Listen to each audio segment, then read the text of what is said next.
প্রথমে যুক্তরাষ্ট্রীয় জোট গঠনের ডাক, তারপর নীতিশ, নবীন, জয়ললিতাদের সঙ্গে যোগাযোগ রেখে চলা, আর এবার কলকাতায় ওয়াইএসআর কংগ্রেসের প্রধান জগনমোহন রেড্ডির সঙ্গে একান্তে বৈঠক।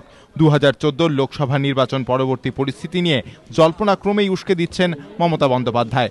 পাশাপাশি লোকসভা ভোটে এগিয়ে আসার সঙ্গে সঙ্গে কংগ্রেসের মতোই বিজেপির থেকেও দূরত্ব বজায় রাখার ইঙ্গিত এই প্রথম দিলেন তৃণমূল নেত্রী।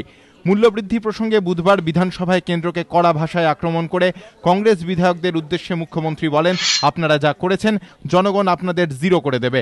এবার কেন্দ্রে কংগ্রেস, বিজেপি, সিপিএম কেউ নয়, আঞ্চলিক দলগুলি নেতৃত্ব দেবে। বর্তমান পরিস্থিতিতে লোকসভা নির্বাচনের আগে এ রাজ্যে কংগ্রেস তৃণমূলের মধ্যে জোট হবার কোনো সম্ভাবনাই এখনো পর্যন্ত দেখছেন না রাজনৈতিক পর্যবেক্ষকরা। তারা বলছেন, যদি জোট হয়ও তাহলে তা হতে পারে ভোটের ফল বেরোনোর পর। আর বিজেপির সঙ্গে মমতার ফের ঘর বাঁধা প্রায় অসম্ভব বলেই মত পর্যবেক্ষকদের। যদিও কংগ্রেস সিপিএম এর বারবার একটাই প্রশ্ন, কেন এখনো নরেন্দ্র মোদীর প্রকাশ্যে বিরোধিতা করছেন না মমতা। আর বুধবার কংগ্রেস বিজেপি কেউই সরকার গড়তে পারবে না বলে মন্তব্য করে সম্ভবত সেই সমালোচনারই জবাব দিলেন তৃণমূল নেত্রী। রাজনৈতিক মহলের একাংশের মতে মমতা বোঝানোর চেষ্টা করলেন, কংগ্রেসের মতোই বিজেপিও তার বন্ধু নয়। যদিও ভোটের আগে মমতার সমদূরত্বের এই নীতি আসলে রাজনৈতিক কৌশলেরই অঙ্গ বলে মনে করছে তৃণমূলের একাংশ। তাদের যুক্তি, বর্তমান পরিস্থিতিতে এ রাজ্যের 42টি আসনে তৃণমূলের একার লড়ার সম্ভাবনাই প্রবল।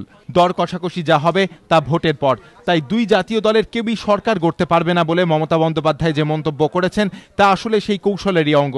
কিন্তু মুখে এই মন্তব্য করলেও ভোটের পর কার ঝুলিতে কত আসন তা দেখে যে সমদূরত্বের নীতিতে পরিবর্তন হতে পারে সেই ইঙ্গিত এদিনই দিয়ে রাখলেন মমতা। তিনি বলেন, আগের সরকারকে বন্ধু বলেই বলছি, রাজনীতিতে স্থায়ী বন্ধু বা শত্রু বলে কিছু নেই।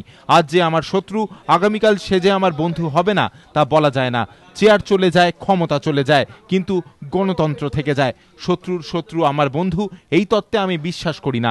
একদিকে ভোটের আগে কংগ্রেস বিজেপির থেকে সমদূরত্বের নীতি, অন্যদিকে মনমোহন সিংহের সুরে রাজনীতিতে কেউ স্থায়ী বন্ধু বা শত্রু হয় না বলে মন্তব্য করে ভোট পরবর্তী সময়ে সব দলের জন্য দরজা খোলা রাখার ইঙ্গিত, যা আসলে মমতা বন্দ্যোপাধ্যায়ের দ্বিমুখী রাজনৈতিক কৌশল বলেই মনে করছেন পর্যবেক্ষকরা। এবিপি আনন্দ।